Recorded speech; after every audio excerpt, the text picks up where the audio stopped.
Hello everyone, hello dear student, आप सभी का स्वागत है 10 मिनट 10 सवाल की सीरीज में। अगर आप तैयारी कर रहे हो बैंक से रिलेटेड किसी भी एग्जाम की 2024 के अंदर, तो फिर आपके लिए क्लास बहुत बेनिफिशियल होगी। चाहे आरबीआई हो, चाहे एसबीआई हो, या आईबीपीएस का एग्जाम हो, जर्नल अवेयरनेस, बैंकिंग और फिनांस की एक महत्वपूर्ण सीरीज में चला रहा हूं आपके लिए। 10 मिनट 10 सवाल में हमारे पास आज डे 7 होने वाला है।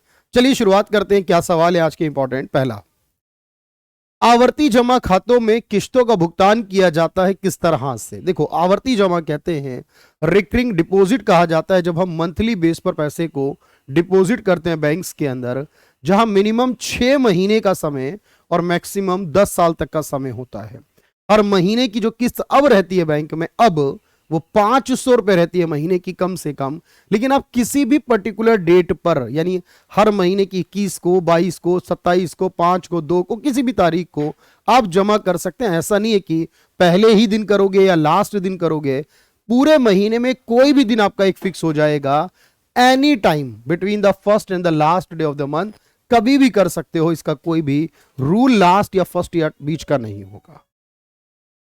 कौन सा भारत में ग्रामीण बैंकों के नियामक प्राधिकरण है, रेगुलेटर बॉडी है? जितने भी ग्रामीण बैंक हैं हमारे भारत के अंदर, उन सारे ग्रामीण बैंकों की अगर मैं बात करूं तो सारे के सारे ग्रामीण बैंक, यानी 43 है टोटल देश में, उनको रेगुलेट करने वाला सिर्फ और सिर्फ आरबीआई होगा।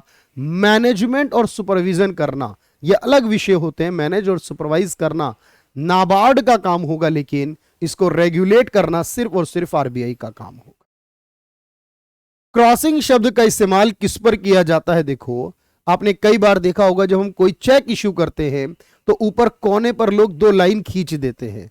इसी लाइन को खींचना क्रॉसिंग है, जिसका मतलब होता है कि चेक देने वाला बैंक को यह एडवाइस कर रहा है कि इस चेक की पेमेंट डायरेक्टली कैश ना हो, बल्कि इस चेक की पेमेंट पहले उस व्यक्ति के बैंक अकाउंट में ट्रांसफर करो, देन वो विड्रॉल करेगा वहां से। डायरेक्टली कैश बंद हो जाता है जब किसी चेक पर क्रॉसिंग हो जाती है। यानी क्रॉसिंग वर्ड का इस्तेमाल जो होता है वो चेक पर होता है। हमारे देश में अगर कोई एक चेक जारी किया जाता है तो वो कितने समय तक वैलिड रहता है? अगर कोई भी एक चेक इश्यू किया जाता है तो उसकी वैलिडिटी कितने टाइम की रहती है? याद रखो, किसी भी एक चेक को जारी किया जाता है तो जिस डेट पर मेंशन होती है जो इश्यू करने की, उस डेट से लेकर 3 महीने तक वैलिड होगा। चाहे चेक हो चाहे डिमांड ड्राफ्ट हो, दोनों की वैलिडिटी 3 महीने की रहती है। दोनों की वैलिडिटी 3 महीने की रहती है भाई। आपकी एक शाखा का एक ग्राहक आपके शहर के किसी अन्य बैंक द्वारा जारी एफडीआर के माध्यम से अपना ऋण सुरक्षित करना चाहता है, तो आप किस प्रक्रिया का पालन करेंगे? मतलब सवाल बड़ा जबरदस्त है ही है। कहने का अर्थ यह है सर, अगर एक व्यक्ति है, उसने एक बैंक में एफडी कराई हुई है, आपके ही शहर के अंदर कोई और सा बैंक है, उसमें उसने एफडी कराई है। एफडीआर कहते हैं फिक्स्ड डिपॉजिट रिसिट, यानी उसके पास वो पेपर है कि उसने किसी बैंक में 10 लाख की एफडी कराई हुई है। अब वो आपसे लोन लेना चाहता है बैंक से। एफडी किसी और बैंक में है, लोन किसी और बैंक से लेने गया है, और उसके बदले वो ये कह रहा है कि मेरी 10 लाख की एफडी उस बैंक में रखी है, उसको आप गारंटी के तौर पर जमा कर लो। अब सवाल ये, क्या ये पॉसिबल है? तो देखो, अगर जिस बैंक में एफडी कराई तो वो ही बैंक उसके बदले लोन दे सकता है। जिस बैंक में एफडी कराई वो ही बैंक उसके बदले में लोन दे सकता है। उसको यहां पर प्लेज कहते हैं। जब एफडी को लोन के बदले गिरवी रखते हैं, कोलेट्रल होता है, बंधक होता है, उसके अंदर एक कैटेगरी है, प्लेज करना कहते हैं। लेकिन कोई और बैंक उसके लोन को नहीं दे सकता, क्योंकि एफडी अगर किसी और बैंक में है तो कोई दूसरा बैंक उसके लिए स्वीकार नहीं कर सकता है। तो याद रखना, आरबीआई से स्पेशल परमिशन वगैरह की जरूरत पड़ेगी क्या? ऐसा होगा, ग्राहक मूल्यवान होगा तो ऐसा करेंगे।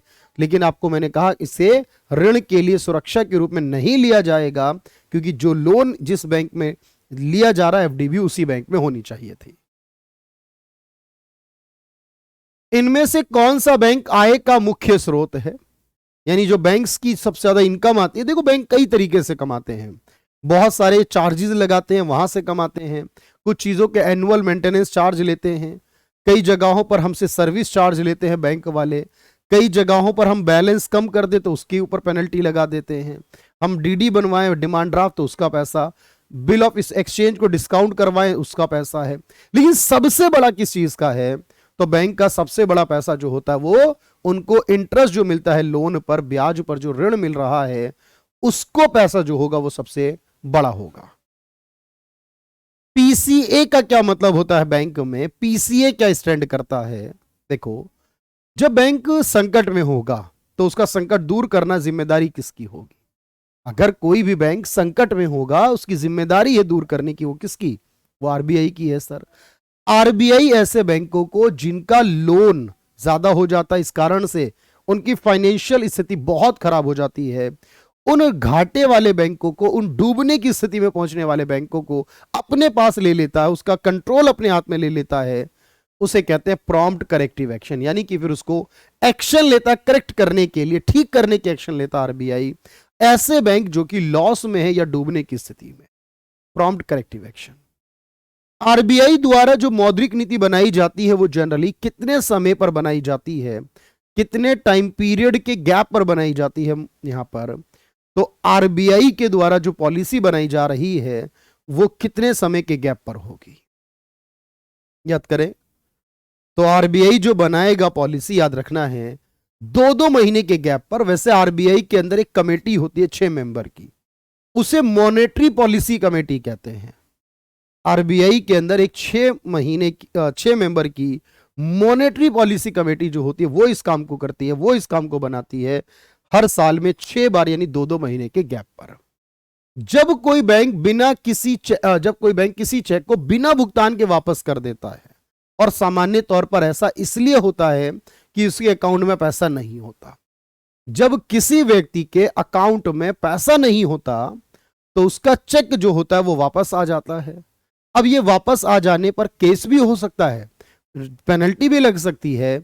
138 सेक्शन है नेगोशिएबल इंस्ट्रूमेंट का, उसके तहत कार्रवाई हो सकती है। इसे डिसऑनरिंग करना कहते हैं, यानी बाउंस करने को ही डिसऑनर करना कहते हैं, बाउंस हो जाएगा। भारत में सबसे पहला एटीएम की शुरुआत किसने की थी? भारत में जब एटीएम की शुरुआत हुई तो सबसे पहले किसने की थी? याद रखो, भारत में एटीएम की शुरुआत सबसे पहले जो लगाया गया था मुंबई के अंदर, एचएसबीसी बैंक, जिसकी फुल फॉर्म है Hong Kong and Shanghai banking corporation, यानी एचएसबीसी कहा जाता है जिसे। सबसे पहला एटीएम लगाया था इन्होंने एक बैंक के तौर पर, जबकि टाटा कंपनी ने 2013 मुंबई में ही एक एनबीएफसी होते हुए पहला एटीएम लगाया था जिसे व्हाइट लेबल एटीएम कहते हैं। तो व्हाइट लेबल एटीएम की शुरुआत पूछी होती तो टाटा कंपनी ने इंडी कैश नाम का एटीएम लगाया था मुंबई में 2013 में, लेकिन बैंक के रूप में एचएसबीसी ने सबसे पहले लगा दिया था 1987 के करीब मुंबई के अंदर। ये है आज की क्लास के 10 बेहतरीन सवाल। डे 8 में मिलेंगे जल्दी से, तब और बात करेंगे आपसे।